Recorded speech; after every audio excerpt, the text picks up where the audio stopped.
Buenos días, soy Bethany Aram de la Universidad Pablo de Olavide en Sevilla y agradezco ante todo al Centro Regional Universitario de Coclé de la Universidad de Panamá la posibilidad de participar en esta importante actividad que reúne a especialistas de distintas ramas de conocimiento. Como es lógico, este agradecimiento se dirige muy especialmente a los señores Fulgencio Álvarez, Pantaleón García y, como no puede ser de otra manera, a mi colega Guillermina de Gracia. Es un gran honor y placer poder compartir algunas reflexiones en torno al pasado, en torno a la memoria y la conmemoración de una serie de acontecimientos hace 500 años que han tenido lugar en relación con la fundación de ciudades americanas. Y me refiero no solamente a Natá, sino a Natá en relación con las fundaciones de Veracruz, La Rica y Panamá en la gran ciudad en el año 1519 y también me refiero a la toma de Tenochtitlan en agosto de 1521 y la fundación de Natá tras un largo proceso de conflicto, expediciones, interacciones, el 20 de mayo de 1522. Todos con el trasfondo de la circunnavegación del globo, liderado por Fernando de Magallanes, Sebastián Elcano, que concluyó con la vuelta de unos 18 hombres inmafiados al puerto de Sevilla en septiembre de 1522. Se tratan de acontecimientos conectados que transformaron el mundo de forma irreversible y que no buscamos hoy condenar, sino procurar entender con todas sus ramificaciones, con todo su impacto hasta el presente. En este sentido, la investigación histórica pretende evitar el recurso a estereotipos, lugares comunes, mediante la contrastación y la puesta a disposición del público de distintas fuentes, tanto históricas como arqueológicas, como hemos podido conocer durante los últimos días del coloquio. Se trata de superar tanto el eurocentrismo como la hispanofobia y de revisitar, de analizar los distintos procesos de construcción de la memoria desde una pluralidad de experiencias, expediciones y procesos fundacionales interrelacionados, entrelazados de hace 500 años. En 1519, el cronista de la conquista de México, Bernal Díaz de Castillo, y 11 de sus compañeros que habían cruzado el Atlántico con Pedralbes Dávila, incluidos a Bernardino Vázquez de Tapia, a Francisco Montejo, ya habían zarpado con el capitán nombrado por el gobernador de Cuba, Diego Velázquez, este capitán siendo nadie menos que Hernán Cortés, y estaban a punto de reconocer la península del Yucatán. Estos hombres habían conocido el ascenso de Vasco Núñez de Balboa, pero no tanto su fin. Cuando fundaron el Viernes Santo en la isla San Juan de Ulúa, la Villa Rica de Veracruz. 2 meses más tarde, Pedralbes Dávila y Gaspar de Espinosa, a su vez, fundaron la primera ciudad europea a orillas del Pacífico americano. Por supuesto, nos referimos a Panamá la Vieja. Y transcurridos 5 días más, si nos fiamos de alguna fuente manuscrita, o 5 días menos, si nos fiamos de, digamos, Wikipedia,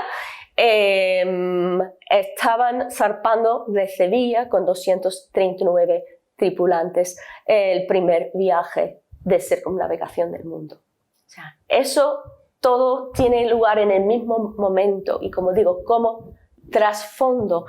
para la fundación de NATA. NATA como un puesto clave en el Pacífico, no solamente para el abastecimiento de Panamá, sino para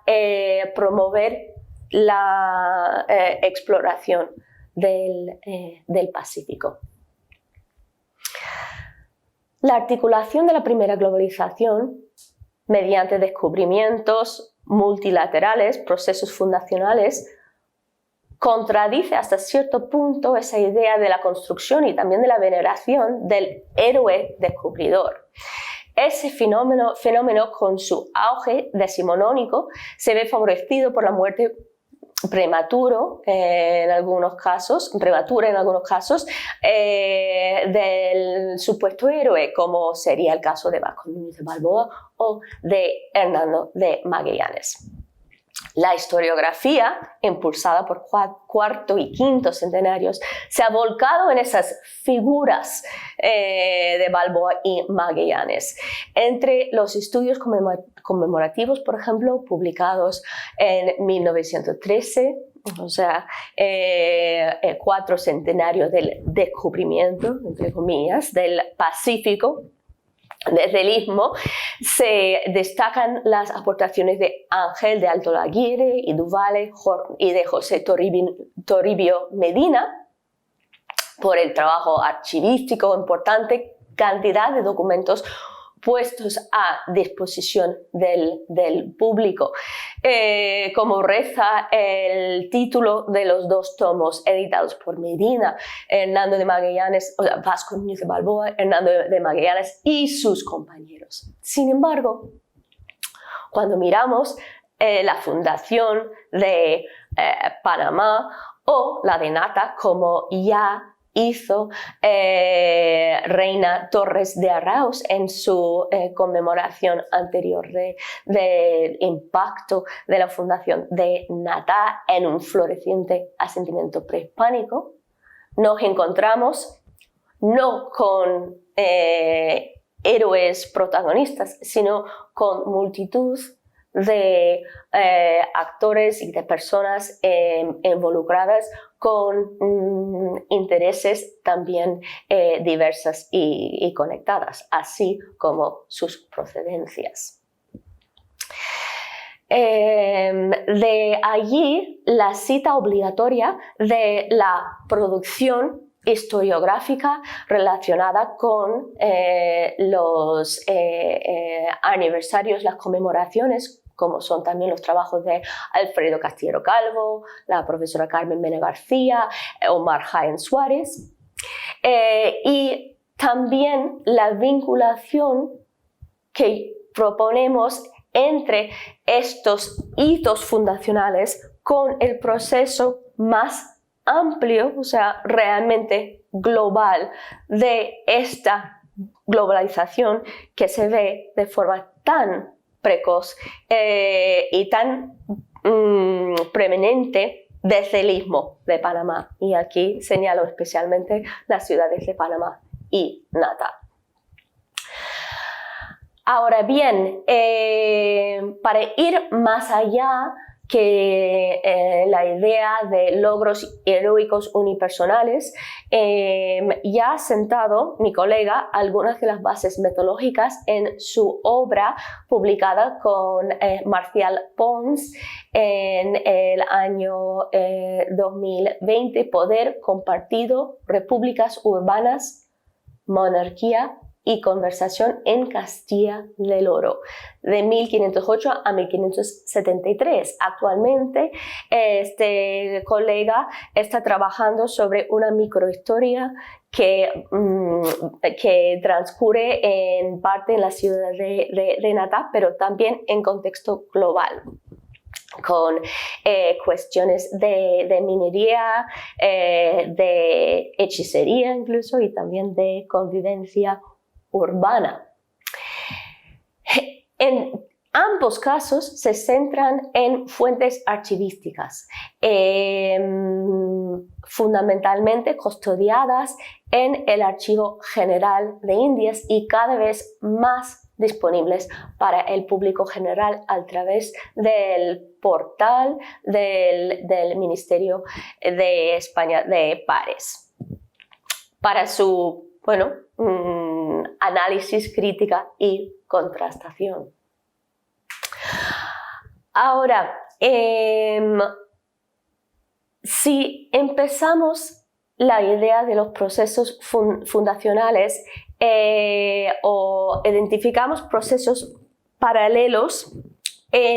desde Cuba por una parte y extendiéndose a tierra firme por otra, vemos que realmente algunos de los estudios que han considerado únicas sus fundaciones, por ejemplo la de Veracruz, de La Rica, de Yucatán, realmente señalan patrones que son comunes a esos procesos fundacionales. Entre las más importantes de ellas siendo las relaciones entabladas, asimétricas, muchas veces violentas y coactivas, pero también de intercambio de intereses y de colaboración entre las poblaciones indígenas en cada región, en cada entorno. Y quiero señalar que en la fundación, por ejemplo, de San Juan de Ulúa, 2 meses antes que la fundación de Panamá, o sea, la fundación de Veracruz, 2 meses antes que la de Panamá, se pide confirmar no solamente el nombramiento de Hernán Cortés como capitán y justicia mayor, imitando la maniobra del regimiento de Santa María la Antigua del Darién con Vasco Núñez Balboa, sino también se pide la posibilidad de designar encomiendas de indígenas con sus tierras y servicios para este mismo gobernador. Y este es un hilo común que vemos tanto en la fundación de Veracruz como en la fundación de Panamá, como con la caída de Tenochtitlan y también la toma y fundación de Natá. La encomienda, el repartimiento como institución que articula nuevas relaciones y en algunos casos alianzas, sistemas de extracción entre las poblaciones que habitaban estas regiones y los nuevos invasores que pretenden asentarse mediante estos procesos fundacionales.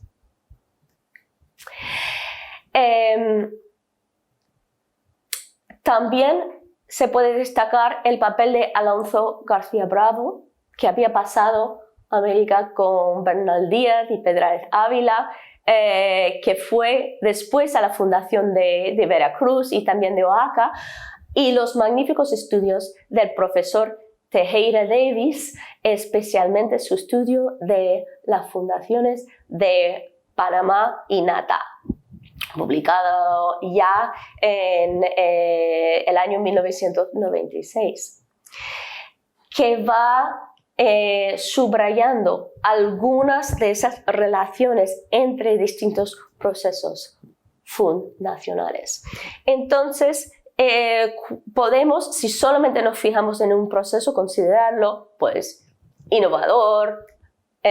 único, etcétera, como han hecho algunos historiadores en el caso de Veracruz. Sin embargo, pues vemos en Panamá o Natá muchas de las mismas prácticas, la constitución primordial del espacio sagrado, del templo mayor, su designación, el trazado regular, cuidadosamente medido, y también la constitución de un regimiento con sus propios intereses y sus propias reclamaciones, sobre todo respecto a la institución de repartimiento encomienda, que articulaba esas relaciones con, como decimos, las poblaciones indígenas. Ahora, nunca ha suscitado controversia, que yo sepa, el lugar de fundación de Natá, y de hecho uno de sus aspectos más destacados, notables, es su permanencia en el mismo lugar de donde fue fundado en el año 1522. No así el caso de Veracruz, que se mudó en función de los intereses de los conquistadores muy pronto. El caso de Habana igual se reubicó para aprovechar un puerto, y mi argumento precisamente es que ha ocurrido alguna confusión respecto, es un argumento que desarrollo en colaboración con mis colegas Giovanni Hernández Mora y Juan Guillermo Martín, una confusión en torno al asentamiento originario de Panamá la Vieja. Y aquí esto es a diferencia del caso de Natá de los Caballeros, consagrado a Santiago, pero también resulta muy rica la cuestión de la fundación de Natá para informar la experiencia y ver las repercusiones de la experiencia en Panamá escasos años antes, y involucrando muchos de los mismos personajes que iban buscando pues, mejores encomiendas en una zona más rica y más poblada, como fue la región de Natá y sus alrededores. Ahora bien, ¿por qué nace esa confusión, esa idea de la temprana reubicación de la ciudad de Panamá? Pues precisamente por algunas relaciones copiadas, manuscritas copiadas y preservadas en la Biblioteca Nacional de Madrid, en copias de 1607 y 1610, marcadas por distintos errores, probablemente relaciones copiadas por burócratas que efectivamente no sabían la diferencia entre Veracruz y Panamá, o Habana y Panamá. Y efectivamente confunden también, por ejemplo, a Vasco Núñez Vela, virrey de Perú, con Núñez de Balboa, y también confunden lo que fueron los trabajos de reconocimiento anterior de la zona de Panamá Viejo, realizada por Gaspar de Espinosa, el licenciado y alcalde mayor, en la zona de la costa de Panamá, igual que haría durante meses en la zona de Natá anteriormente a la fundación de la ciudad. O sea, ¿dónde se quedaban? Espinosa con sus 300 hombres, mientras reconocían la tierra, entablaban relaciones con los caciques y sus principales, sobre todo sus espades, las mujeres, que en muchas ocasiones pues, eran las intermediarias preferidas para ese tipo de trato y negociación. Pues precisamente en este pueblecito de pescadores, probablemente en los alrededores de lo que hoy sería la zona de lo que hoy sería Coco del Mar. Pues de allí nace la confusión con el sitio de asentamiento original, porque efectivamente Espinosa y sus hombres se alojaban con esa comunidad hasta que llegara Pedrarias desde la isla de Perlas, donde traía los barcos construidos por Vasco Núñez de Balboa y ya ajusticiado, y tendrían que entrar en algún puerto y tendrían que fundar también, según lo que había mandado en sus instrucciones el rey Fernando, tenía que fundar para el aprovechamiento del puerto y de la navegación. Estamos en época de Magallanes, lo que interesa es llegar a las riquezas del Pacífico, y Pedrarias es plenamente consciente de la necesidad de un puerto en el Pacífico relacionado con esta primera fundación para este proceso de extensión de reconocimiento de la mar y de la tierra, que se impulsa poderosamente en estos años desde Panamá la Vieja y Natá de los Caballeros. Bueno, y finalmente lo que nos aclara esta cuestión de la ubicación de la fundación primitiva de Panamá la Vieja son los propios participantes en el proceso y sus testimonios en una relación de méritos y servicios, una relación compilada por los herederos de Gaspar de Espinosa. Bueno, si bien no se mudó la ciudad de Panamá, podemos decir claramente que sí se mudó su iglesia mayor y catedral, bastante temprano, de hecho a partir del año 1541 y a petición del obispo Tomás de Berlanga. Ahora bien, este fue como resultado del erosionamiento de la línea de costa y de las posibilidades de inundaciones y la necesidad de construir, si se iba a construir en piedra, en una zona más alta y con un asentamiento más estable para la iglesia mayor y catedral. Ahora bien, ese no fue el caso en Natá, donde ese primer asentamiento de la iglesia mayor, pues cuidada, permanece visiblemente hasta hoy en día. La caída de Tenochtitlan en agosto de 1521 tuvo algún parecido con la fundación de Natá un año después, en ambos casos tras una epidemia de viruela y un largo enfrentamiento, tanto bélico como diplomático, al tratarse en cada uno de estos casos de un centro de poder indígena que los cristianos pretendían apropiar, empezando con su templo mayor. Ese eje de la fundación se destaca en la documentación preservada sobre el acta fundacional de Natá y explica en parte la insistencia de Pedrarias Dávila en echar a Satanás, en expurgar el diablo de ese espacio, que es hoy en día el centro neurálgico y la iglesia mayor de Natá. Y también tras ese proceso fundacional, en una fundación claramente trazada con líneas rectas ortogonales, igual que lo había sido Panamá, pues ese trazado que se mantiene regular en el caso de Natá, pues sufre ciertas adaptaciones con la inundación, la pérdida de la línea de costa, las necesidades constructivas, etc., en el caso de Panamá.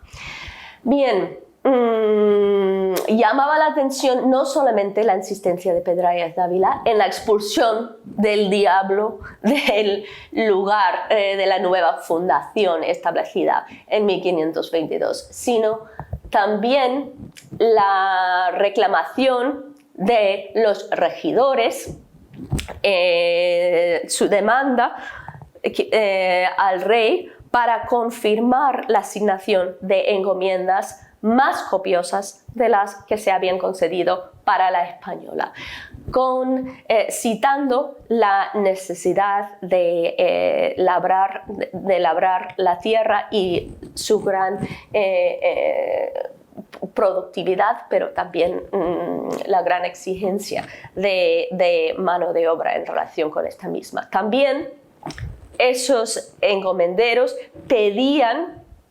la confirmación de sus derechos exclusivos de comerciar, de rescate, el denominado rescate, con los indígenas asignados, que les fuesen asignados en encomienda.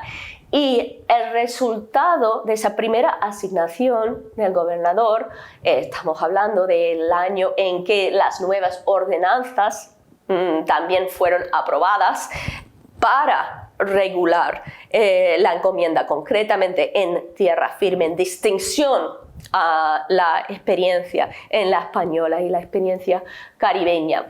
Pues la idea de rescate, derechos de rescate de parte de los encomenderos se ve reflejado ampliamente en las cuentas de la Caja de Panamá a partir de la fundación de Natá y hasta el año aproximadamente 1525. Y en ese sentido, a la luz también de las muy conocidas, inmensamente ricas y también disponibles en pares en su versión original, relaciones de Gaspar de Espinosa y su búsqueda muchas veces frustrada del cacique de Natá.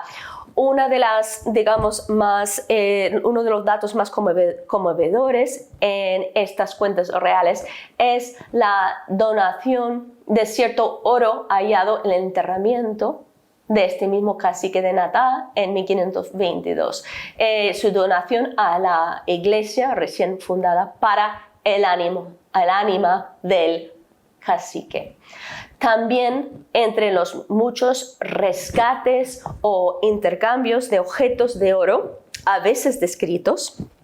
¿vale? Tenemos descripciones de estos objetos en ocasiones como oro labrado de indios, de distintas formas, como águilas, ranillas, canutos, una palabra cuya interpretación me interesa mucho y en que todavía no he podido avanzar, que es Ariel. Eso debe ser algún tipo de animal, Ariel. Pero estos objetos de oro, por supuesto también objetos de armamento de los caciques, son intercambiados o tomados por los encomenderos y entregados a veces de mano de los propios indígenas, a veces de mano de los encomenderos, las encomenderas en la fundación, la fundición de Panamá. Y si vienen desde Natá, pues se llegan a Panamá para quintarse, es decir, para cobrar el impuesto del quinto perteneciente al rey. Y es en ese respecto que vemos la actuación continuada de muchas mujeres, hijas de caciques, espaves en otros casos, quienes rescataban o llevaban los objetos de oro a cambio de... No se nos dice las fuentes. Por ejemplo, la espave Saberba, ¿vale? También conocida en las cuentas reales como Doña María de Natá, rescató oro con el encomendero a quien fue asignada Francisco Marmolejo, a su vez de los primeros regidores de Natá. Esos rescates fueron registrados tanto en 1522 como en 1524. También vemos que distintos caciques,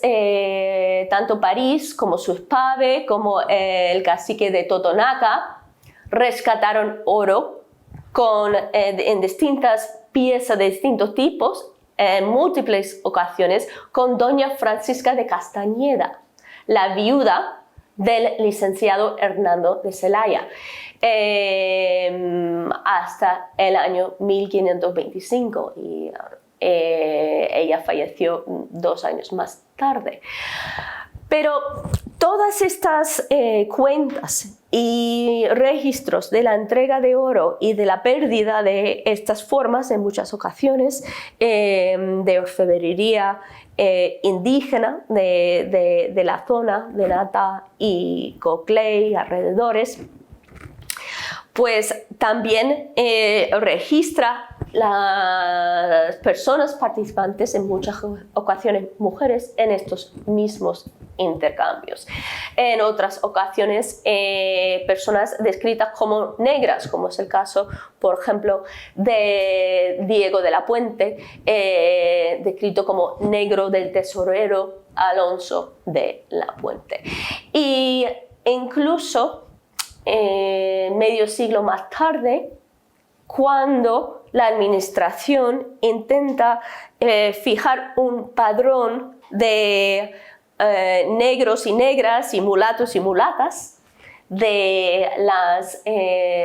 ciudades del Istmo, hay algún reflejo, algún eco de ese momento de la primera fundación de la ciudad. Por ejemplo, doña Teresa de Valverde, que se dice hija de doña Margarida, cacica india natural de Natá. En los años 1580 solicitó y logró su exención del padrón de las personas que debían de pagar tributos. O sea, inicialmente había sido clasificada como negra o mulata y ella insistía en que no lo fue, pues su madre fue una cacica indígena. Efectivamente, los oficiales reconocieron su derecho y le quitaron del padrón. Bueno, todo esto sucedía en medio de un vorágine de transformaciones globales, de que, por supuesto, Natá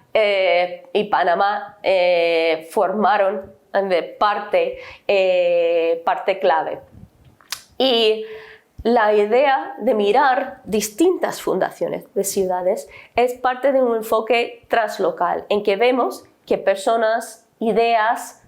reclamaciones, patrones de relaciones, incluso personas esclavizadas, transitaban entre una de esas ciudades y otras. Ciudades fundadas desde 1519 hasta 1522. Entonces, en este enfoque translocal intentamos jugar con las escalas, por un lado, microscópicas, mirando las relaciones en torno a la Plaza Mayor de Natá, y luego tomando distancia